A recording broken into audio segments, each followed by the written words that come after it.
Good evening! Hi, I'm Verna. I'm Daniel. And welcome to Bonfire Night. So muli, wini-welcome po namin lahat ng mga pastor, mga primary leaders, mga disciples, mga magulang, and kung first time mo dito, welcome sa Bonfire Night.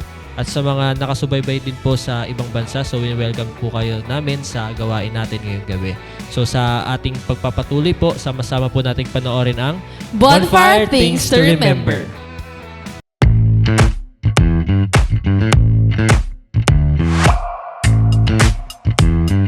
Here are your bonfire things to remember. Bring your notebook, Bible, and ballpen. Open your heart to the message. Hashtag Puspus Yarn. No unnecessary activities while watching. Hashtag multitasker. Wag ganon. Focus on the message through our speakers. No? Kasi kung makikita natin, ang gaganda ng promise. Ang gaganda ng Hashtag promise. focus ka lang. Invite and tag your friends. Be a blessing. Hashtag friendship goals. Engage by sharing your thoughts and leave comments below. Respond to the message and take action. Oh, huwag kalimutan mga ka-bonfire ha. Paalam!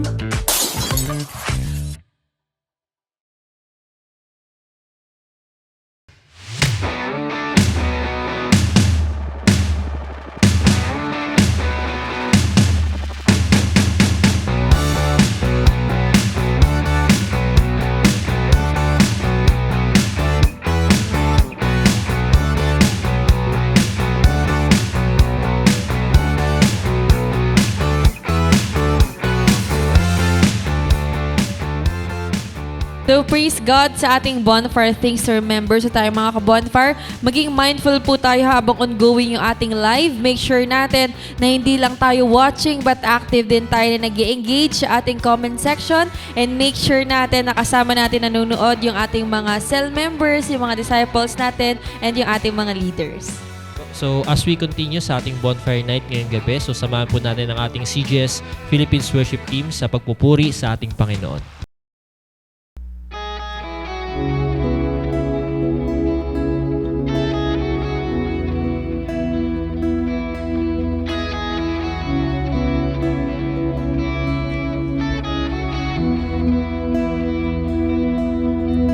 When the world runs dead, you can see the way I do. And it makes no sense when you say that's what faith is for. When I see a flood, you see a promise.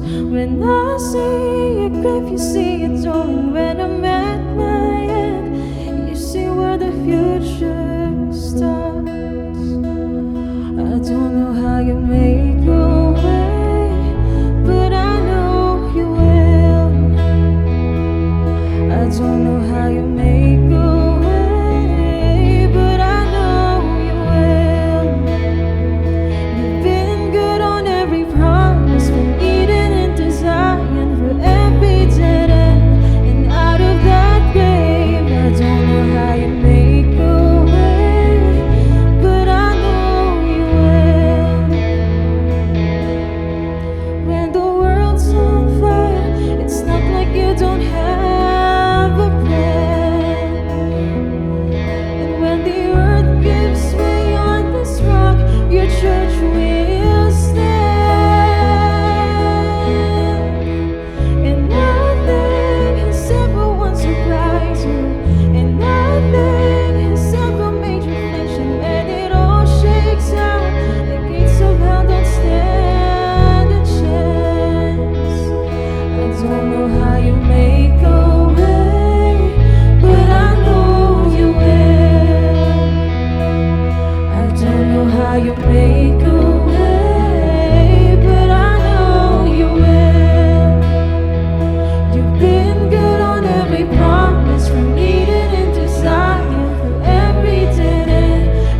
You carved a roof through sea, from all our chains to endless praise.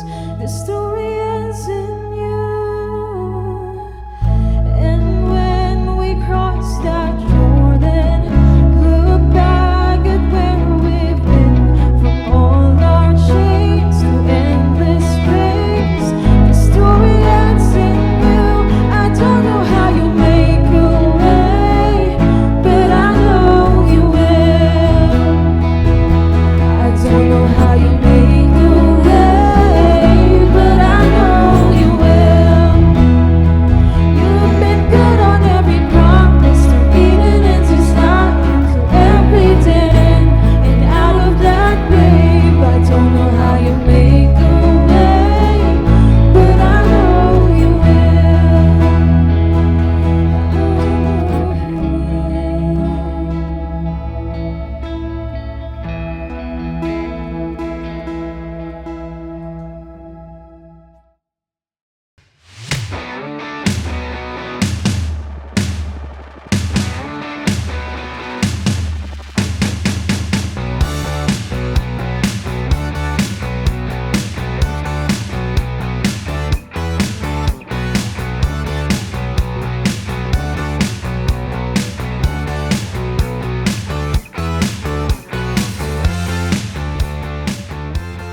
So, praise and glory to God. So, maraming salamat po sa ating CGS Philippines Worship Team sa pangunguna sa pagpupuri sa ating Panginoon. At nawa yung pagpupuri natin kanina is nakatulong sa atin para maihanda yung ating puso't isipan sa message na mapapakinggan natin ngayong gabi. And I encourage yung bawat isa po na talagang mag-engage po tayo. Huwag lang po tayo maging passive sa panonood. And iwasan natin yung mga pagmumultitask. Focus po tayo sa ilang minuto na ito at huwag nating palampasin yung message na ihatid sa atin ng ating bonfire speaker ngayong gabi. So for our speaker for tonight, so she is one of the 144 leaders under our network, a leader of leaders, part of worship team, Salt 3 staff, and a professional. Let's welcome Aliza Nicole Pada.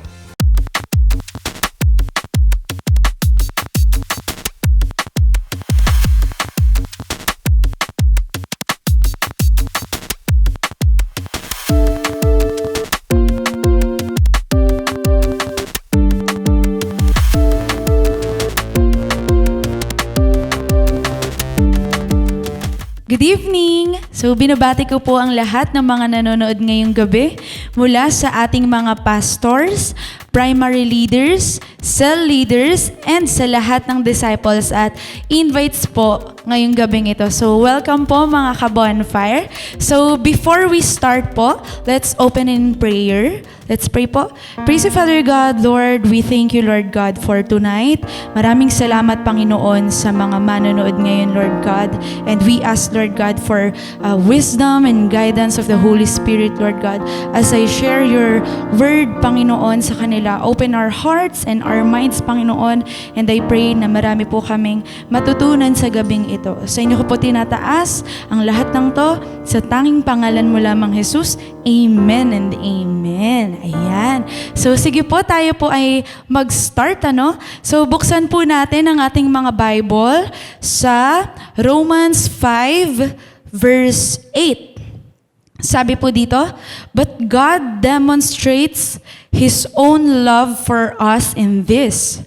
While we were still sinners, Christ died for us. And another one po is in John 3:16. Ako, alam ko, marami nang may alam at saka kabisado tong verse na to. No? So, sabi po dito, for God so loved the world that He gave His only Son, that whoever believes in Him should not perish but have eternal life. Amen. So, praise God po sa ating verses. So, we all know po, no, kung paano demonstrate ng ating Panginoon ang pagmamahal niya sa atin, di ba po?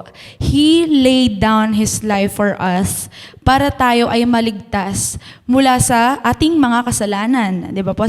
Tayo rin naman ang nag-commit nun. So, walang pag-aalinlangan, siya ay pinako sa krus upang pagbayaran ng ating mga kasalanan o kasalanan ng sanlibutan. And we all know that no one can beat this kind of love, a love that God has for us. So, kung mapapansin niyo po, no, ang Lord, hindi siya nag-atubili, walang kahit anong hesitation sa Kanya na pagbayaran niya yung ating mga kasalanan. Diba po? And we are blessed because He first loved us at walang makakapantay sa love o yung pagmamahal na yun na nanggagaling sa ating Panginoon. So, our theme for tonight is the greatest love of all. Amen, di ba po?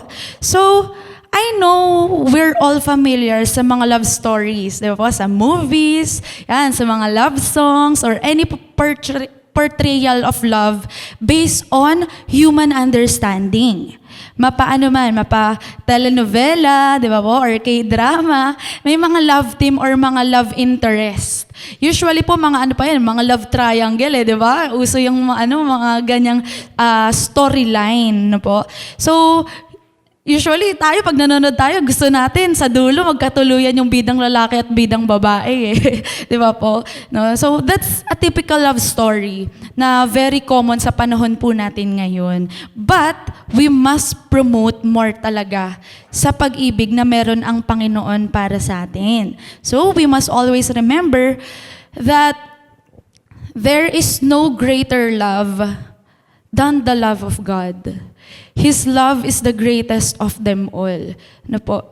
Mapa-love man natin sa kaibigan natin, sa family natin, sa mga kaibigan natin, or sa loved ones natin, or sa opposite sex, hindi pa rin po nun mahihigitan ang pagmamahal ng ating Panginoon para sa atin.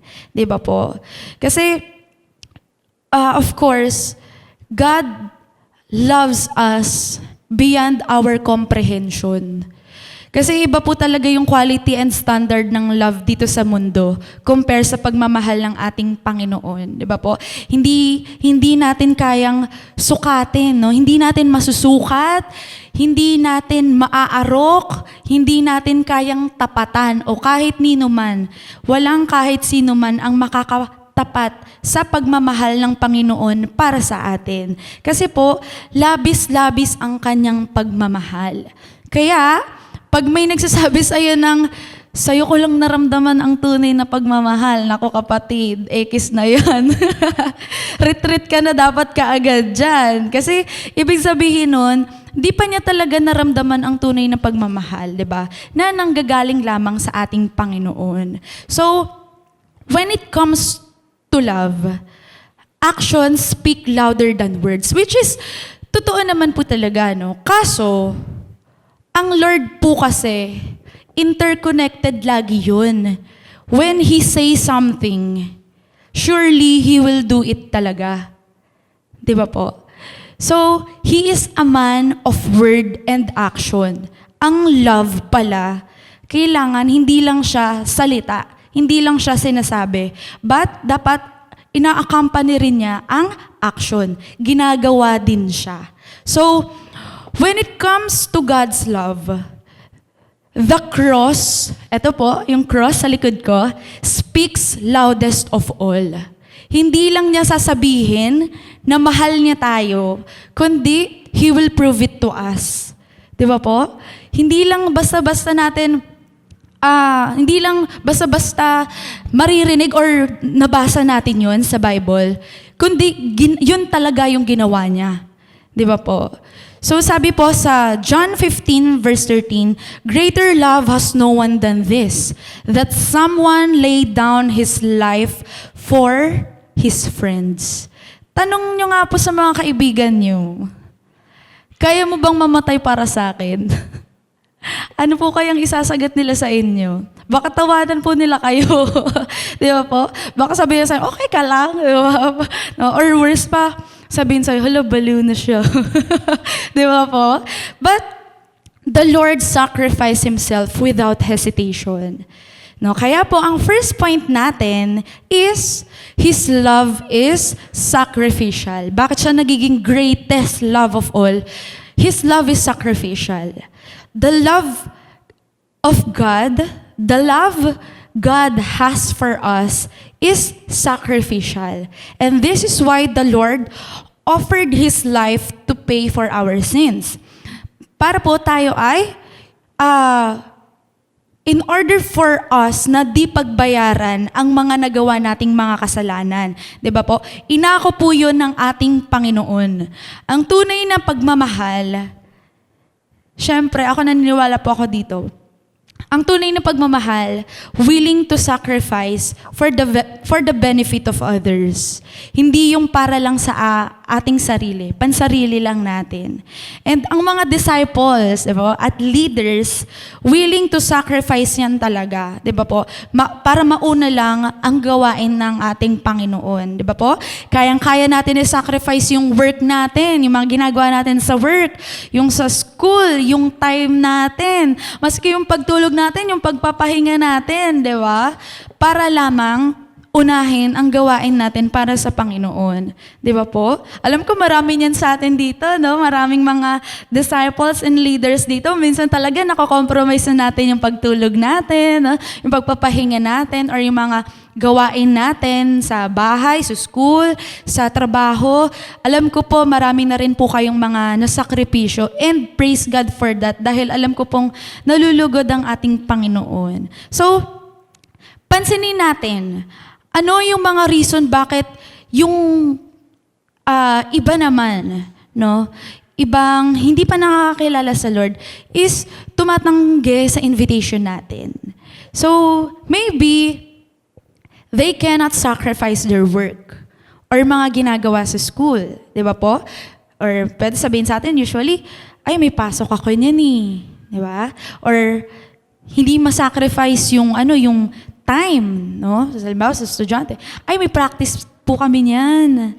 Or sa mga nagtatrabaho, ay, Mare, mag-OT kasi ako sa trabaho, kaya hindi ako pwede makapag-cell group. Diba? So, they cannot sacrifice their finances, di ba po? Ay, ang mahal ng women's conference. 1,600, 1,700, di ba? So, mga simpleng ganun po, no? Pero, pansinin mo, kung nakot ka talaga ng vision, di ba? At naramdaman mo yung pagmamahal sa ating Panginoon, no? Unti-unting binabago ng Lord ang buhay mo. Yung mga bagay na yun is kayang-kaya natin siyang gawan ng paraan. Di ba po?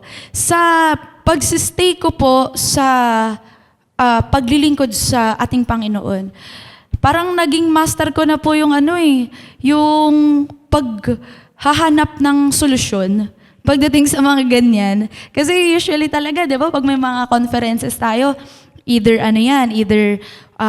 weekdays, no, may pasok, yung iba, may mga exam pa sa school, may mga kailangan pang gawin.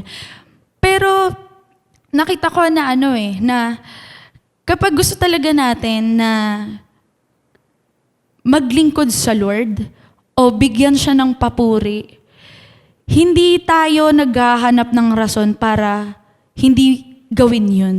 Kundi, naghahanap pa tayo ng rason para mas lalong dapat natin puntahan yun o gampanan yun. Amen po? So, yan, yung mga bagay na hindi nasa-sacrifice o kayang isacrifice ng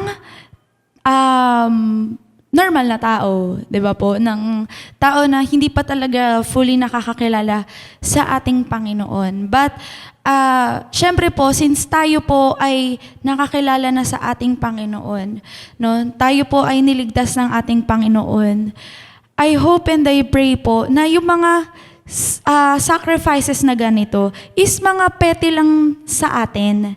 Di ba po? So, hindi dapat natin masyadong parang binibig deal yung mga ganitong bagay. Kasi compare naman sa ginawa ng Lord, di ba? Na nakakahiya po magreklamo sa Lord. No? So, how can we say we love God if we cannot sacrifice petty things, di ba po? Opo, petty lang yung mga ganong bagay, mga maliliit na bagay lang yun. Kasi, yun nga, compare sa ginawang pagsasakripisyo ng ating Panginoon para sa atin, no, to live, 'di ba po, to be free from sins, maliit na bagay lang po yung sacrifices na yun. So, kung gusto mo, sige, ganito na lang, palit na lang kayo ni Lord. 'Di ba? Siya na lang yung mag-work, ikaw na lang dito sa sa krus, 'di ba? Tapos bigla sabihin, wala akong time, 'di ba po? So, syempre ano mararamdaman natin, 'di ba? Kung tayo yung nasa kalagayan ng Lord, no? So, syempre, yun, hindi siya kalugod-lugod sa ating Panginoon. 'Di ba po? Pwede naman yun kung ayaw mong mag-sacrifice, 'di ba? Nasa sa atin naman po yun, tayo naman po yung nun, yung maapektuhan din nun, 'di ba po? So, syempre, we cannot say naman we love God without proving it or doing something for the Lord, 'di ba? Ikaw ba papayag ka sasabihan ka na mahal ka pero hindi mo naman nakikita in action, hindi mo naman talaga nararamdaman, 'di ba po? So, it is not love. Second po is His love is unconditional. So, the love God has for us is not based on anything we have done or will do. There is no requirement for God to love us. Kasi yun na po talaga yung characteristic ng ating Panginoon No po? So, God chooses to show His love for us even when we are not deserving of it. So, kahit na hindi ako deserving sa pagmamahal ng Lord, kahit na hindi tayo deserving sa Kanyang pagmamahal, pinili pa rin niya tayong mahalin. At sa ganun po, nakakakilig. 'Di ba? Na minahal ka kahit hindi mo naman sinabing mahalin tayo ng Lord. Nag-sacrifice siya kahit hindi naman natin sinabi sa Lord na gawin niya yun. Willing siyang gawin yun na magpapako sa krus dahil mahal niya ako, mahal ka niya, mahal niya tayo. So, di ba po yung message po last week sa Bonfire is God chooses us. Despite of all our flaws, despite of our sins and our shortcomings, He still chose to love us. Di ba po? A love so deep, so wide, and so big. Usually po kasi sa tao, laging may kondisyon ang pag-ibig. Kaya napaka-limited lang ng love na kaya nating ibigay. No? Lahat ng ginagawa natin dito sa mundo, laging may kondisyon. Di ba po? Siyempre, pag nagtatrabaho ka, kailangan may compensation ka. Di ba? Sino po ba dito nagtatrabaho na sa labas na papayag na walang bayad? Yung libre lang. Grabe, di ba? Pag nag-aaral ka, di ba? May recognition after nun. After mong galingan, after ng paghihirap mo, ng effort mo, ng time mo. No? May recognition kayo. Pag naman sa relationship, usually, iba-iba yung kondisyon ng tao. Iba-iba kasi yung preferences ng bawat isa, Yung iba gusto maganda, gwapo, Gusto nila mukhang Koreano, ganyan, mayaman, mabait. Or yung iba naman dapat Kristiyano. Pero hindi lang po dapat kasi nalilimit as pagiging Kristiyano. 'Di ba po? Dapat disciple talaga. And disciple of God. And syempre, may ginagawa sa kingdom ng Lord, He is a leader. 'Di ba? Siya, babae, lalaki. Syempre, naglilingkod o nag-serve po sa kingdom ng ating Panginoon. So sabi nga po, if He can't be a leader, how can He lead you and your family? So, kung dadating man yung time na yun, 'di ba po? Kung tayo po ay dadating man yung time na tayo po ay bibigyan ng Lord ng ng partner or magka-family, syempre po, wise decision is tayo po ay nasa covering ng Lord. Pareho, 'di ba po? Hindi lang ikaw na naglilingkod sa Lord, kundi yung nais mo rin pong makasama sa buhay is naglilingkod din po sa ating Panginoon para pareho po kayo nasa covering ng Lord, 'di ba po? And we make sure talaga na disciple at tayo mismo nagpapa-disciple, 'di ba po? Kasi naalala ko po, may nabasa ko, sabi po doon, if He's not after God's heart, He's not after mine. Kasi po, kung ako po, kung halimbawa po na, yun, aasamin ko man na ganun, magkaroon man ako ng partner sa buhay, mas nanaisin ko pong He is after God's heart, kesa po sa akin. Kasi kung hindi po niya nanaisin na ma-please ang Lord, baka po in the end, hindi rin po magtatagal. Di ba po? Baka yun pala, lustful desire lang yung gusto, di ba? So isipin natin, di ba? Si Lord, unconditional ang pagmamahal niya sa'yo, di ba? Sa atin. Ikaw ba, ang unconditional ang love ng Lord sa'yo, no? Tapos, ikaw, binibigay mo lang agad yung pagmamahal mo sa kung sino-sino lang. 'Di ba? So, as a disciple or as a leader, dapat syempre, pinagpipray natin yan sa Lord, no? Christ died for you, tapos mamamatay ka lang sa pagiging brokenhearted. 'Di ba? So, know your worth. Kasi, hindi po tayo hindi tayo basta-basta lang. Dahil ang kapalit po nung natin is namatay po ang Lord. Pinagbayaran niya po 'yun. 'Di ba po? Para po sa atin to demonstrate His love for us, His unconditional love for us, 'di ba? Tapos bigla magiging cause of death lang pala na heartbroken sa katigasan ng ulo. 'Di ba? Yung loving ka nga pero di mo alam pang 11 ka pala niya, 'di ba? So, let's be careful talaga, and we should and we must pray talaga, 'di ba po? So, ako naniniwala po ako na hindi natin mabibigay or mapaparamdam yung love natin sa kapwa, 'di ba? As we love people, no? If we will not experience the unconditional love of God. So, first, syempre, we must love the Lord so we can love other people. No? When the time is right, sabi nga ng Lord, di ba? When the time is right, the Lord will make it happen. And syempre, with the guidance from our pastor, from our leaders, di ba po? Kaya nga di ba? Isipin natin, what if yung love ng Lord pala may condition? 'Di ba? O, imagine natin. Isipin mo, kung may condition yung love ng Lord, baka na-jeopardize na yung nangyari sa cross. No? Halimbawa, ganito, 'di ba? Dapat ginto yung mga pako. 'Di ba? Yung mga lahat ng gagamitin, ginto. Dapat yung cross gawa sa pinakamatibay na puno, no? Dapat kasama, sabihin ni Lord, no? Dapat kasama ko yung mga disciple ko pag ipapako ako. Naku, yari. 'Di ba? Pero hindi ganoon. Hindi ganoon ang Lord. 'Di ba po? Ginawa niya 'yon with an unconditional love. Ganon niya po tayo kamahal. And ako mismo,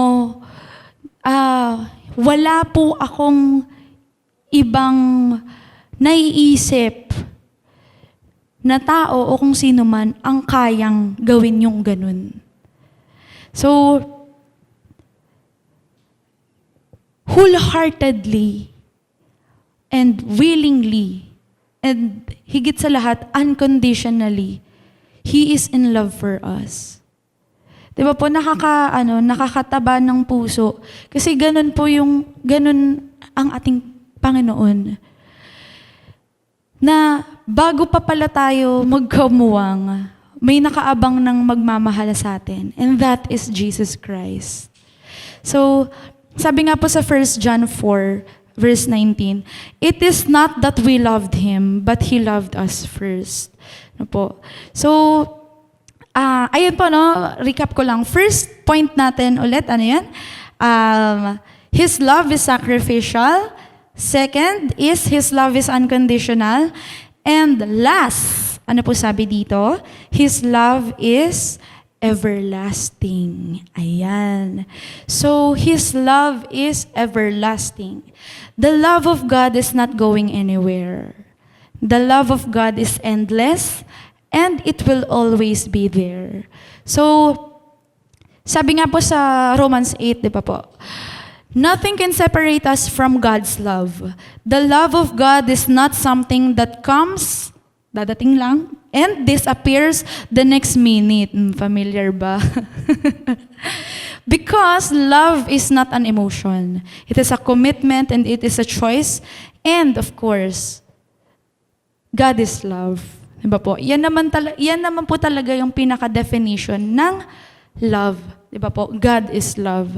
So God doesn't show His love for us like a chameleon. Diba po? Yung nagbabago. No, kung saan siya, kung anong kulay siya, yun, ganun din yung kulay niya, di ba? Kung nasan siya nakalapag, ganun din yung i-adapt niya lang yung yung surroundings niya, no? So His love doesn't change or become different. The love of God is constant in our lives. So ang po nun, sarap no na tayo po continuous tayo nakakaramdam ng ng pag-ibig na hindi nagbabago. Kasi ang nagiging source po natin ng pagmamahal is ang ating Panginoon. So, God will always be with us, ano man ang mangyari. 'Di ba po? Kahit ano man ang sitwasyon natin, in all season, His love will never fade and will remain forever and ever. No? Lahat man ng bagay dito sa mundo mawawala. Lahat man ng mga bagay na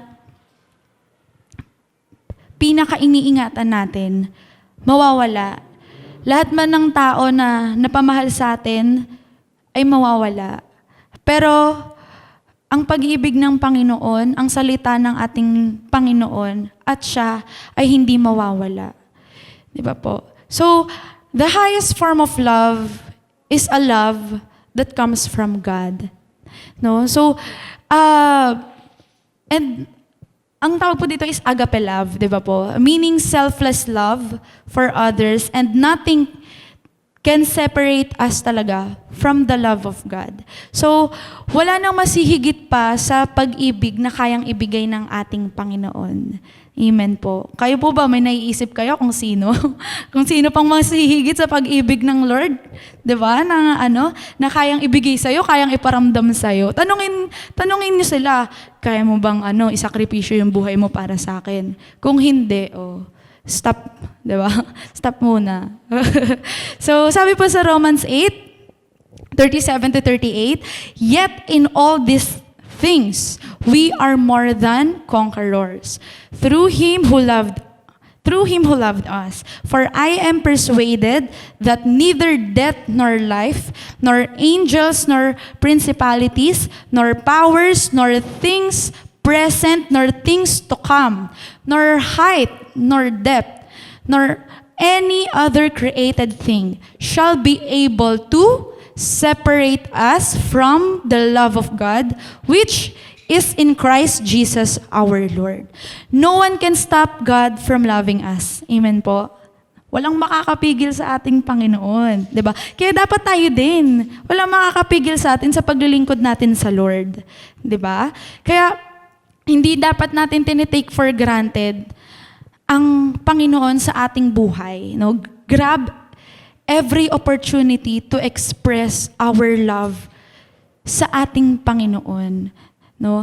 It can be, iba-iba po kasi, iba-ibang paraan pwede nating ma-express, maipakita ang ating pagmamahal sa ating Panginoon. It can be by serving Him, worshiping Him, talking to Him through prayer, no, sa ating devotion.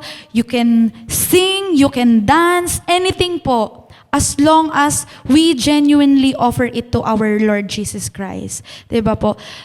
I hope and I pray na ang bawat isa po, no, let's be faithfully in love sa ating Panginoon. Kasi, mahirap po kapag tayo ay lumayo sa pag-ibig ng ating Panginoon. Baka po mas lalo tayong mapahamak. Di ba po? So, sabi po sa ating conclusion, conclusion na tayo. As a saved person, we must reciprocate God's love by serving Him as long as we live here on earth, and we must always remember that nothing can satisfy us other than the love of God. Amen po. So last verse po na iiwan ko sa bawat isa sa 1 Corinthians 13:13. And now these three remain: faith, hope, and love. But the greatest of this is love. So, mas lalo po natin palalimin, paigtingin ang ating pagmamahal sa ating Panginoon. Hindi lang ngayon dahil buwan na, alam natin na ang buwan na to is Heart's Day, but every day, every month is dapat ginagrab natin yung opportunity natin to express, to reciprocate our love towards God. Hindi lang sa tao, hindi lang sa mga mahal natin sa buhay, 'di ba?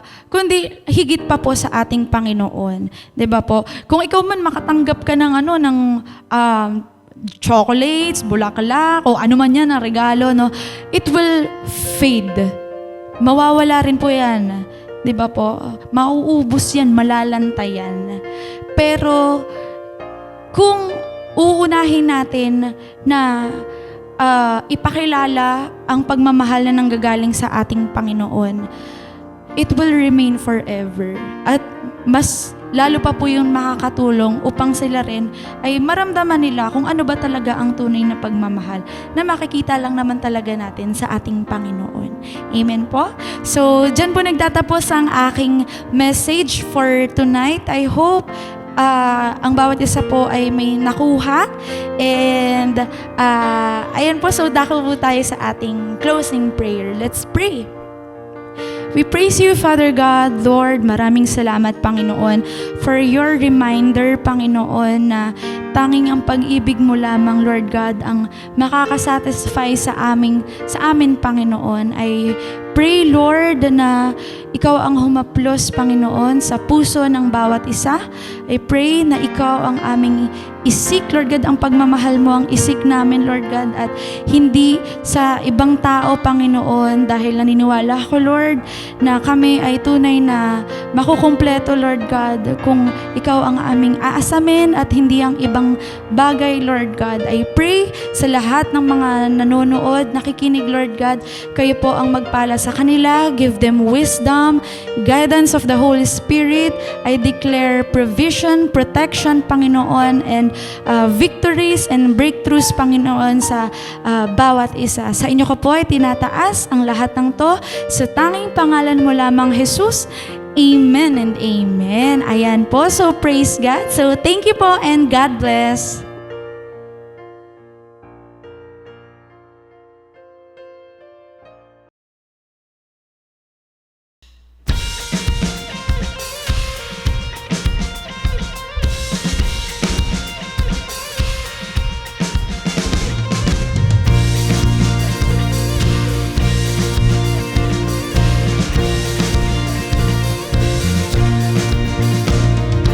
Come all you weary, come all you thirsty, come to the well that never runs dry. Drink of the water, come and thirst no more. Yes, Lord. Come all you sinners, come find His mercy. Come to the table, He will satisfy. Taste of His goodness, find what you're looking for. All together. For God so loved the world that He gave us His one and only Son to save us. Whoever believes in Him will live forever. Yes, Lord.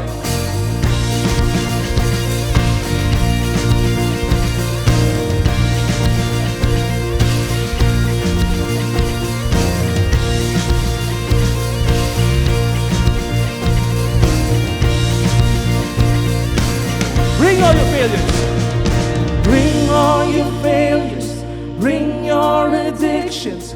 Come lay them down at the foot of the cross. Jesus is waiting there. Yes, Lord. With open arms. See his open arms. For God so loved the world that he gave us his one and only Son to save us. Whoever believes in him will live forever.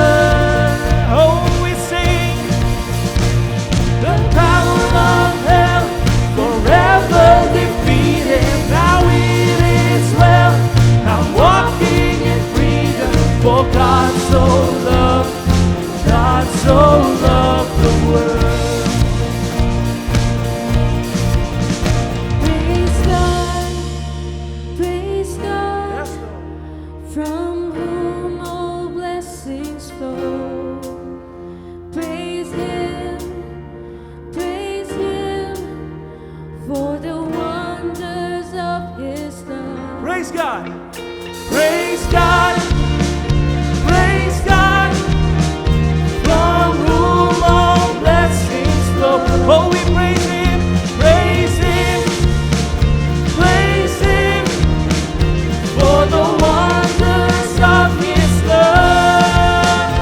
His amazing love. For God so loved the world that he gave us his one and only Son to save. For God so loved the world that he gave us his one and only Son to save us. Whoever believes in him will live forever. Oh, hell, you are forever defeated. The power of hell forever defeated. Now it is well, I'm walking in freedom. For God so loved the world. Bring all your failures, bring your addictions. Come lay them down at the foot of the cross. Jesus is waiting. God so loved the world.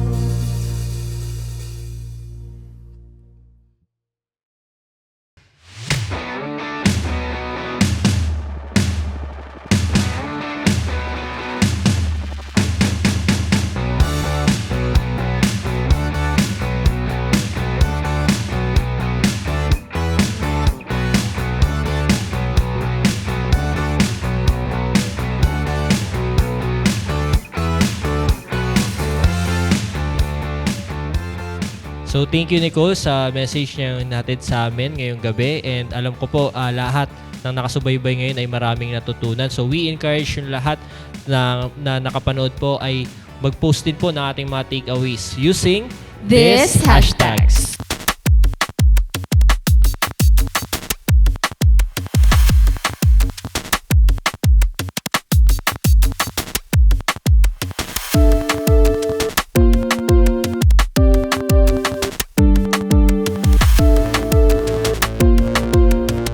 So praise God and salamat po sa lahat na nakasama namin sa Bonfire Night. So salamat po sa ating mga pastors, mga primary leaders po natin na masipag na nagmomobilize for Friday, sa ating mga cell leaders, and kung invite ka ngayon na nanonood dito sa ating gawain, so we pray na makasama ka din sa ating mga online cell group. So marami pong leaders dyan. Feel free na mag-reach out sa mga nagko-comment para makasama din po kayo sa ating mga cell group. So continually, we encourage everybody na patuloy nyo pong supportahan ang ating CGS Philippines Facebook page, ang ating CGS Philippines Bonfire Facebook page, yung ating YouTube channel, TikTok, and Instagram. Itong mga social media accounts po natin, let us make sure na minamaximize natin ito all for God's glory. Amen to that. And we encourage lahat po na mga nakasubaybay sa ating Bonfire Night na wag rin po tayo mawawala sa ating simbahay online worship this coming Sunday. So sikapin natin na makadalo po tayo lahat ng live. So wag replay, no? At ito, once a week lang siya, then ilang oras lang. So ilaan natin to all for the Lord to worship Him in spirit and in truth. At sama-sama po tayo mapagpala sa message na ihantog sa atin nating buting pastor, Pastor Rami Henares Jr. So, Thank you and God bless.